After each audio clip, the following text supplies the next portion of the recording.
I drove it today. All right, back to camera. All right, I'm gonna spin my camera background. Woo! Hell yeah! Today is a story of how and when I got to meet Mr. Christian Von Koenigsegg. You know that guy who makes all the super duper mega and hypercars? You know, like the Agera, the Koenigsegg Regera RS, and all these other really cool cars. And recently, Jesko Absolute. But before we get there, let me tell you the whole backstory. It was 2018. It was a beautiful sunny day at Goodwood FOS. I just arrived at the show and it was like, wow, it's incredible.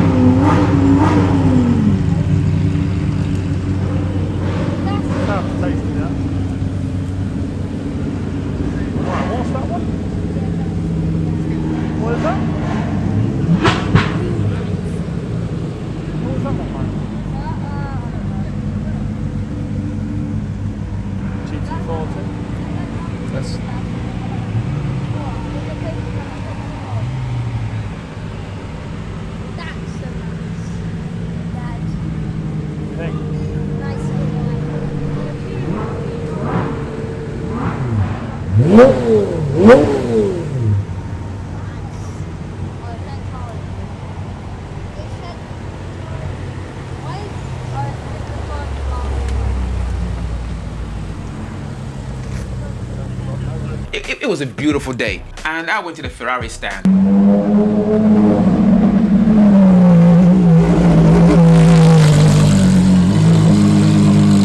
There was a guy there that I had spoken to previously in other race events that I've been to, and he said to me, Rawkus, since you're here, tomorrow, do you want to go up the hill in a Ferrari?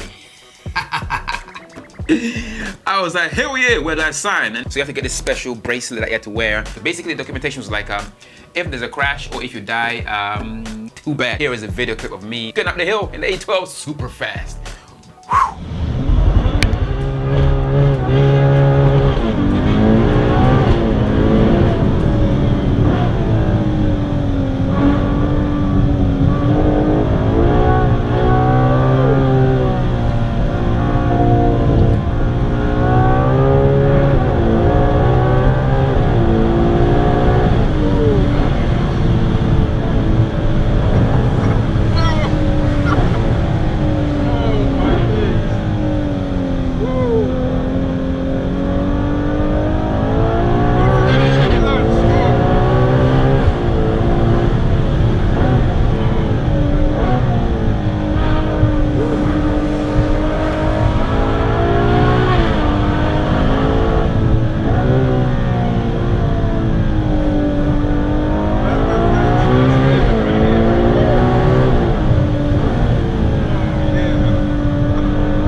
The whole trip up the hill took like maybe just under a minute, but it felt like literally 5 seconds. And then we got to the top of the hill and then came out the car, man. I was shaking like this because I was like, God damn, the adrenaline was like insane. I was like, man, this feels freaking amazing, right? And then there was also Mr. JWW. This is the first time I actually met the guy and actually got to speak to him for the first time. And he asked me what my experience of coming up the hill with the 812 was like. 812, what do you think? They're unreal, aren't they? That thing is insane. That they sound, are. that V12. There's nothing like a Ferrari V12. So far, so good. Amazing story, I know. And then we went for a quick party with the Ferrari family. We went like champagne, did like photo sessions. It was absolutely incredible. The head of Ferrari was there as well. It was like, wow, what is happening? What is going on here? So after the drinks, I then went over to the Koenigsegg stand. You'll have to excuse my helmet hair. Dude, what do you think I'm wearing? I've been in and out of a helmet all day. I look like the top of a muffin. Nah, you're right, man. That's why I'm wearing a hat today, because my hair is all messed up in here, man. But I think I'll stick mine on. Man. Yeah, you look cool, man. It's a Rawkus hat right there, man. So you gotta get. Oh, come on, man. You gotta get one of these, man. Rawkustv. Make sure to subscribe to this guy. I see the passion. I've seen him around a lot. This guy's putting in the graft. The JWW. out. subscribe as well. I Like he appreciate needs it. Hey, every little helps. Every little helps, man. Good. All right, thank you so Thanks much. very much. Take it easy. Take it steady. The first car that I saw was this. This is a Koenigsegg Agera RS. I think this is a, was it Thor?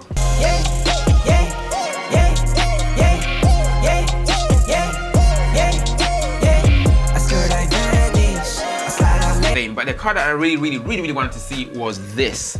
This is the Koenigsegg Regera.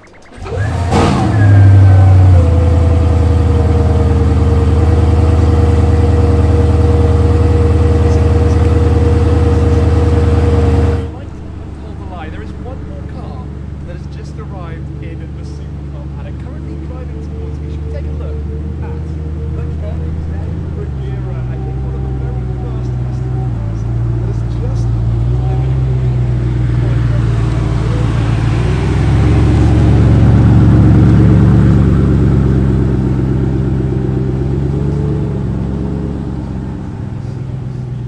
There was this one clip where there was a, it does like a little launch and you can literally feel the power of this beast.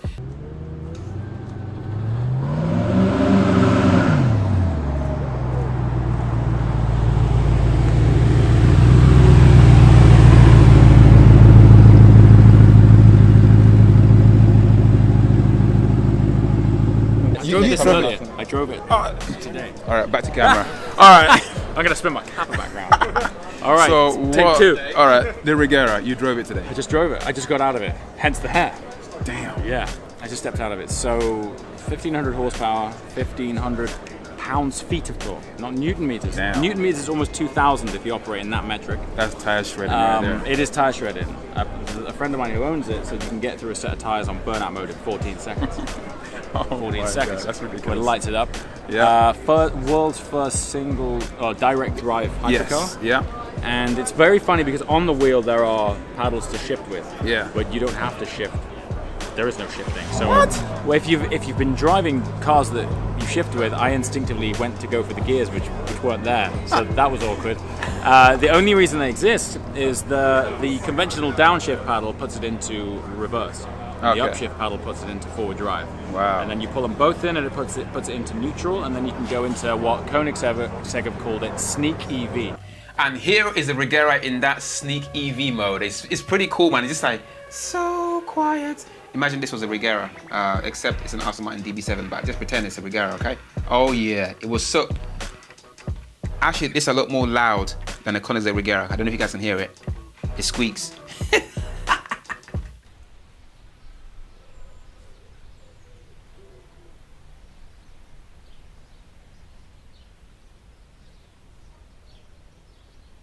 So Sneak EV is electric vehicle mode that's capped at 7 miles per hour. Oh, and the reason man. it's capped at 7 miles per hour is that if it goes any faster, it's classed as a production electric car, and then the Oh, homologation's right. different on the car. So that's the way So we around got the it. Sneak EV, which is to like sneak back at home at night without making noise. Oh, okay. I can That's see what where they that's call coming Sneak quite EV. handy. It's Okay. literally comes up on the dash. Sneak EV.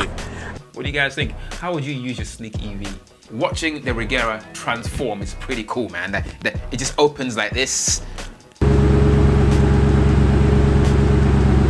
And then it close.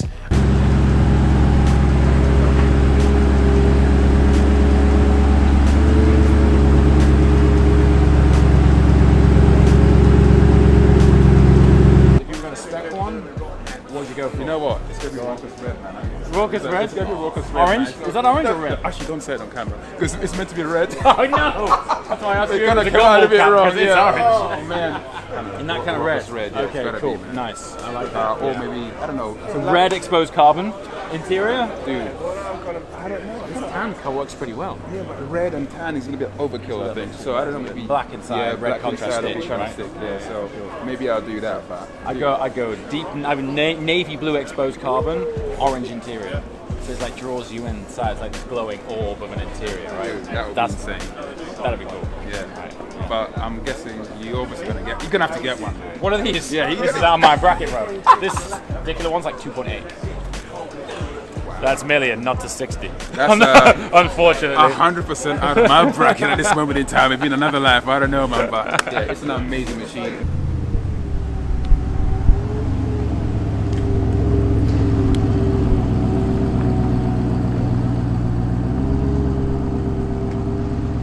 now came the time when I finally got to meet Mr. Christian Von Koenigsegg. So we were talking about everything from basically what got him into basically making his own cars, like from back in the day, from 1992. I think that's when Koenigsegg was actually formed or something. And we were just talking about his cars and what drives him and all this stuff. I mean, there was some like amazing nuggets of information that he was just giving out. It was like, wow. I'm getting so excited. I'm thinking, man, I just spoke to Mr. Christian Von Koenigsegg, and I could not wait to get home to edit the video because I was like, damn, how often do you get to see Mr. Christian Von Koenigsegg and actually interview him? Like for 20 minutes. That was like a crazy, crazy experience. I just like, wow. So that evening I went home and then put the video on my hard drive. Actually, I'll show you guys what drive I'm talking about. Look, it's this one. So this thing here is a hard drive, right? So this is a RAID hard drive. RAID meaning that it's got 2 hard drives in there. So when you transfer files onto one drive, it automatically backs it up onto another drive as well. So I came home, put a memory card in, and copied the files over, and then I erased the memory card because that morning I had to go back to Goodwood and also film some more stuff. So I backed up. I was like, you know what? Everything is safe in here. And yeah, the next morning I went back. Monday morning I got up really early because I was too excited. I was like, actually, let's move this out of the way, right? Let me move this out of the way. Like, came Monday morning, I was too excited, right? I got up at 3 a.m. in the morning because I wanted to edit this video because I was like, oh, Christian Von Koenigsegg, I had to get the video out there. I was too excited. So I got 3 in the morning, plugged the drive into my computer, and the computer wouldn't recognize the drive. I'm thinking, oh my God, what the hell is going on? I was getting so like, I tried everything, right? I was like, what? I opened the drive, took the drive out, cleaned the ports and put it back in again, and again, the computer wouldn't recognize the drive. So to cut a long story short, the drive basically failed for some crazy reason, and for some mad reason, the second drive also failed as well. So both of them bloody stopped working. So this drive didn't do the job it's supposed to do. So I kept this drive to remind me of that very horrible disaster. So what happened was basically I lost all that footage of me interviewing Christian Von Koenigsegg for like 20 freaking minutes because my backup drive basically failed, and so I've kept this drive to remind me of that crazy situation. And since then, I've changed a lot of things, all right? So let me explain to you what I've changed. So now, when I come home, right? Now, what I do is I back up on several separate drives. So when I do a shoot with a client, or like whenever I do a shoot of any kind, first I back up onto this solid state drive here. Then I back up the same data on here, and on here as well. And then I will store these in different places, just in case something goes tits up. And then, depending on the size of the file, because some of these files are friggin' massive, man, because I shoot in like high quality stuff. And you could say put it in the cloud, but to be honest, the cloud is like, it would take forever to upload stuff. So it's better for me just to keep things locally and but put onto several drives. So at least if one fails, I'll still have a copy of it somewhere else. So that is what that drive failing taught me. So I wasn't gonna make this video because every time I thought about it, it got me so freaking depressed because I was just thinking of what could have been. Yeah, that amazing interview has been lost to humanity forever. It's here in my head. But it's gone. And I'm not just making this up, all right? If you think I'm making this up, ask Mr. what's his name, TheRawkus on Instagram. He was there on that day when I was actually, ask Mr. JWW, he was there as well when I was doing all the interviews and stuff. So this is basically that crazy, like, it was an amazing, I had like a crazy few days at Goodwood. Everything was like up, we went up the hill and everything. Meet Mr. JWW, like a Ferrari guy, parties with them and everything. The whole thing was pretty insane. Only to be completely destroyed by, yeah, the drive failing on me so hard. So that interview was never made. So that is what I have to talk to you guys about today. So for you guys, if ever you do anything professional, or if you make any video, just basically back the hell up and do it on at least 2 separate drives if you can, and keep them at separate locations. Yeah, that is the story. So I hope you guys enjoyed the video, and if you did, give it a thumbs up, share, subscribe, and that stuff. And I'll catch you guys in the next one. Oh my God, I still can't believe it.